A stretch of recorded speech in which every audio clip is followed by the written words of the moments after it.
You know, I'm pretty sure I've said this before, but hot dang do I love video games. I love video games just as much as Gordon Ramsay loves to smash undercooked salmon. Hey! Come here! All just come here! Come here! Oh! This touch it! Come! Where's the lamb? Or the way British people love to be absolute racists on national television. I'm sorry, but just imagine waking up and remembering you're Mexican. That'd be brilliant. It'd be brilliant because you could just go straight back to sleep again. What's going on with you? What are you talking about? We've grown accustomed to the sheer meteoric success of video game development during the years. Hell, at this point, they're not even just video games. I consider them now to be cinematic experiences being showcased through predominantly terrifying and ostentatious artificial intelligence technology developed by people who are oblivious to the fact that they're helping usher in the eventual nuclear holocaust that will be perpetrated by rogue AIs that will seek world domination over us. I mean, of course I'm making the obvious Terminator joke here, but let me remind you that scientists have created nano-sized robots called xenobots that can fuck each other and make more robots. Yeah, see you in the wastelands, partner. But this video isn't about our eventual demise. This video is about underrated video game titles that deserve to be resurrected and brought back into the mainstream to inspire joy and satiate our bloodlust. Why, you may ask?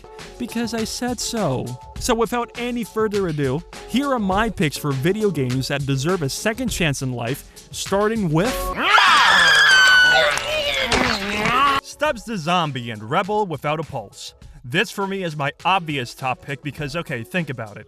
At a time where the zombie craze was at its peak, no one ever really thought of making a game where you played as a zombie that poo-pooed and pee-peed, and it was set in an alternate universe where a Nazi soldier helped redesign Pennsylvania into a futuristic safe haven for dumb suburbanites that would eventually all be slaughtered by a zombie who was once a traveling salesman that had sex with a farmer's daughter and was caught and killed by her father and then resurrected with no explanation as to how that happened in the middle of a patch of grass on the highway and started to devour everything in his sight while trying to find the love of his life, only to turn her into his personal zombie submissive kitty waifu. I mean, this game has it all.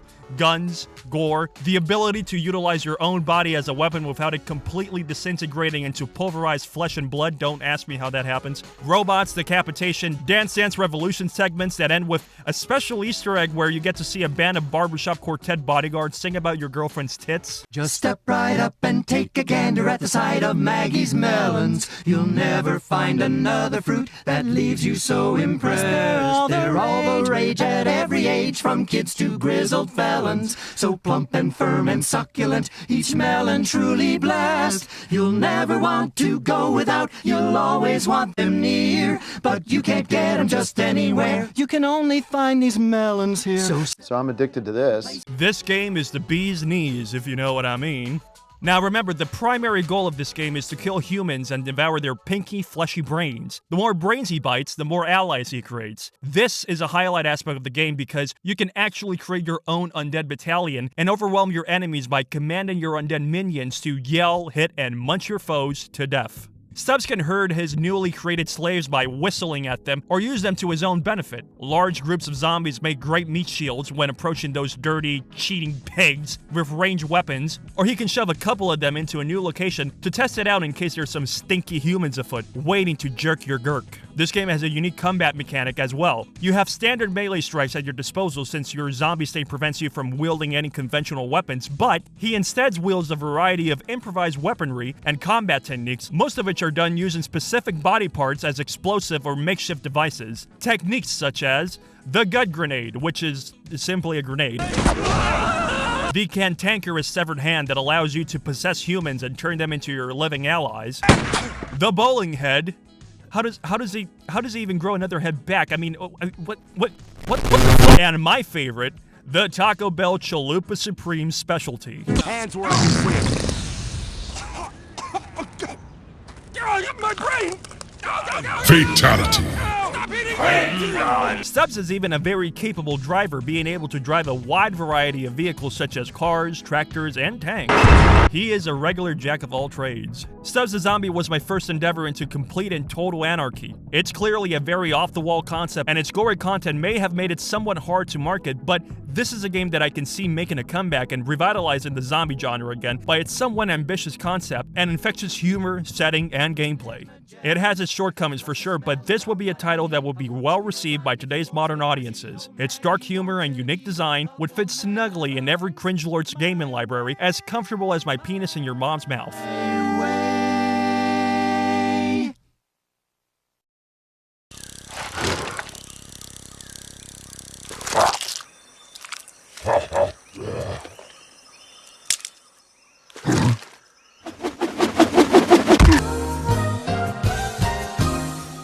Oh, my dude, you just got pranked. Bet you didn't see that one coming, huh?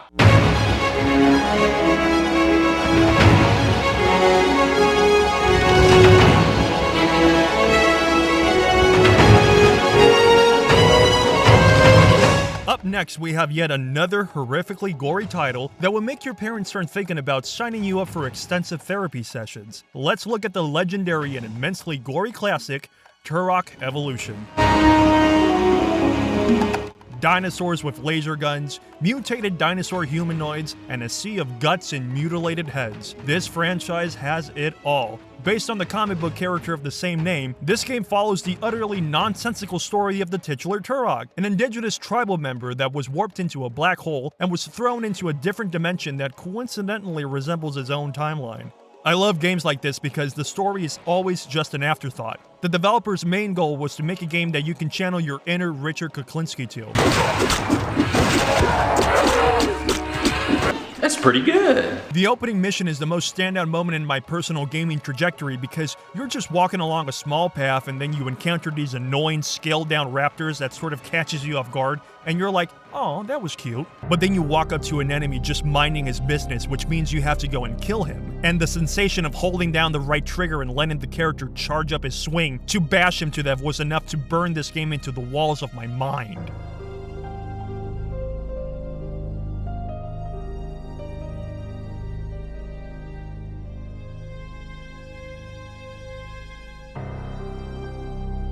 There's no rhyme or reason to this game. It's just all about you starting a mission, killing lizard men, rinse and repeat. Even the way you unlock weapons doesn't make any sense. They just sort of give them to you, like, oh, now I suddenly have a totally out-of-period plasma gun, or a giant rocket launcher that I can literally launch a nuke from and obliterate the console I'm playing on by dropping all of the frames at once. Oh, what's this? Now I'm riding a pterodactyl with laser guns and rocket launchers? Now I'm in the middle of a futuristic war set in a floating city? Like, what the fuck kind of drugs were they on? But this game is the greatest game ever made. It's just a constant barrage of absurd concepts and senseless gore. It's like a fucking trauma movie. Why do I think this game should be brought back?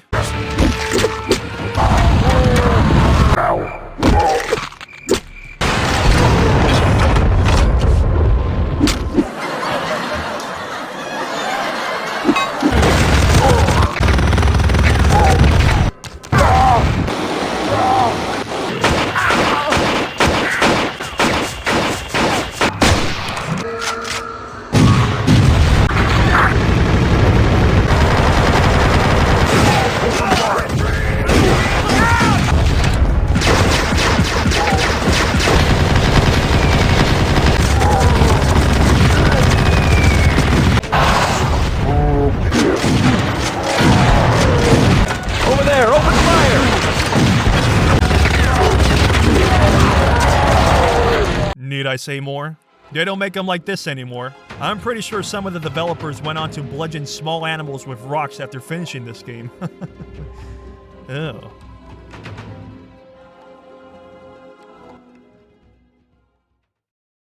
Now I'm gonna warn you, this next game is very awesome.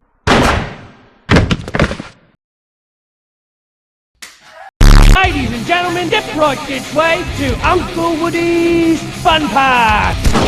Look, I don't give two shits about the fucked up fantasy you created in your mind, pal.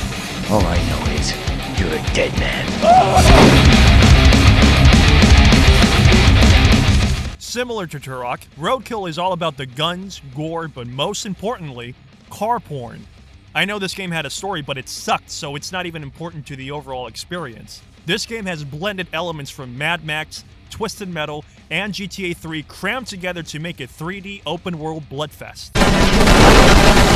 I lied when I said Turok is the greatest game ever made, because this is the greatest game ever made. This is actually the first time I started noticing that I had a genuine addiction to playing video games. I couldn't wait to get home after school, avoid doing all of my homework, and indulge my undeveloped sloth brain in extreme violence. So, the reason why I don't know math, and I wasn't a good student in general, was because I was too busy indulging in running over naked pedestrians to try and make my TV screen splatter with their bloods and giblets. For me, man! So I deserve some legal compensation from Midway, damn you. And I'm sure you'll agree because this game was way too fun. Roadkill is all about vehicle combat. You have a whole arsenal of improvised combat vehicles, which you can use to perform a variety of missions to progress through the game's storyline. But the best part of this game is its free roaming, which allows you to be able to commit certain actions to increase your criminal rank, such as attacking rival gangs, destroying enemy vehicles, or creating awesome vehicle battles. You unlock more vehicles as the game progresses, either by completing certain missions or by participating in scavenger hunts. To fit the post-apocalyptic setting, most vehicles are heavily modified and armored 1970s muscle cars, SUVs, pickup trucks, and vans, all of which are armed with mountain machine guns. Additional weapons such as RPGs, guided missiles, sniper rifles, and various explosives can also be fitted onto them.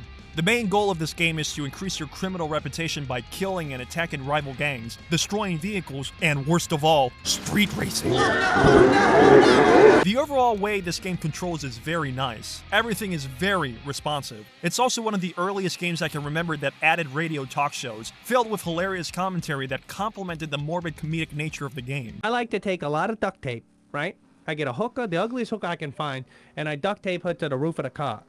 Right? And then I drive around. When I do my victory lap, I drive real close to the outside wall, and all the people in the front seat get to slap her right in the face. Really hard, too, because I do like 60, 70 miles an hour. It works. The fans dig it. And also, something that was impressive for its time was its dynamic weather system. Whenever it would rain, you would have a random chance to experience a tornado appearing in the middle of the fray, which adds this element of heightened chaos on top of all the chaos that's already unfolding, and it would make me go nuts with excitement. Like I said, they don't make them like this anymore, and it's quite sad. It's the reason why I want to be a game developer myself. I want to acquire the rights to all these properties and reboot them all and make them even more graphic and fun, because that's what it's all about, right? Having fun? Shut up, fuckbag.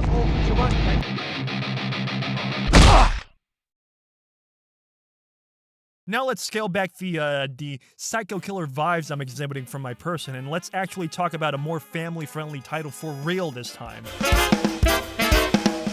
VOODOO Vince was an only on Xbox title that blended platform and adventure elements rather well. The New Orleans setting is such a standout aspect of this game, so much so that I really think helped reinforce the gameplay and narrative that much more.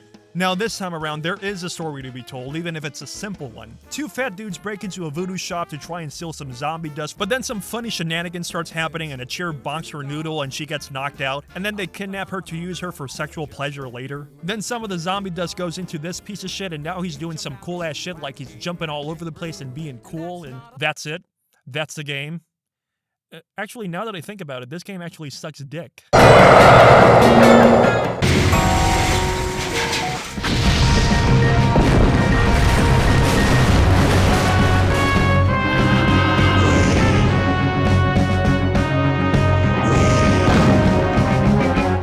I'm kidding, of course, because it's absolutely one of the greatest games ever made, and you're a moron for believing me when I said it sucked dick. You suck dick. My dick. The main character, that is Vince, is actually quite charming and endearing. The gameplay is basically all about you performing an assortment of moves to make your way through the levels. You have your basic moves of jumping and spin attack, but Vince can also use these cool voodoo powers, which you can get by finding special voodoo icons scattered throughout the game. When your voodoo power meter is full, Vince can use it to destroy every enemy nearby. Each voodoo power uniquely hurts Vince, but they all have roughly the same effect on Vince's enemies, but it's a very cool gimmick indeed. Scattered throughout the game's levels are special items for Vince to collect, such as zombie dust bags, which upon collecting 100 of them increases Vince's health bar, hearts which give you, well, you know, extra hearts, beads that you can shove up your ass, I mean, are collected from falling enemies and fill Vince's voodoo power meter, and skull pages, which upon collecting all in a certain level will reveal a skull. If the player manages to find, chase, and capture the skull, it will increase the number of voodoo powers Vince can perform at one time. Many of the game's levels have some sort of puzzle in which Vince must activate some sort of device to use it to inflict pain on himself to destroy a larger enemy, like the bosses in particular. For instance, in one of the first levels of the game, Vince must defeat a pair of unruly gas pumps by setting himself on fire and then throwing himself in a puddle of gasoline surrounding the gas pumps. Over the course of the game, Vince pilots an airplane, a swamp boat, a submarine, a bumper car, and other cool shit. The thing that stood out the most for me was simply the game's delightfulness. There's a lot of contrast within the game's level design. It never feels stale. There's always something new happening on screen, which is always captivating your attention. And the soundtrack is nothing but straight fire! There's definitely a lot to take from this game. I would kill to have this game rebooted and turned into a franchise because personally, I always felt like it deserved to be a franchise. I mean, if Sonic was able to have a franchise despite how massively stinky Sonic's smelly chili dog scented feet are, why can't Vince, huh? Huh? In summary, this game is muy bueno.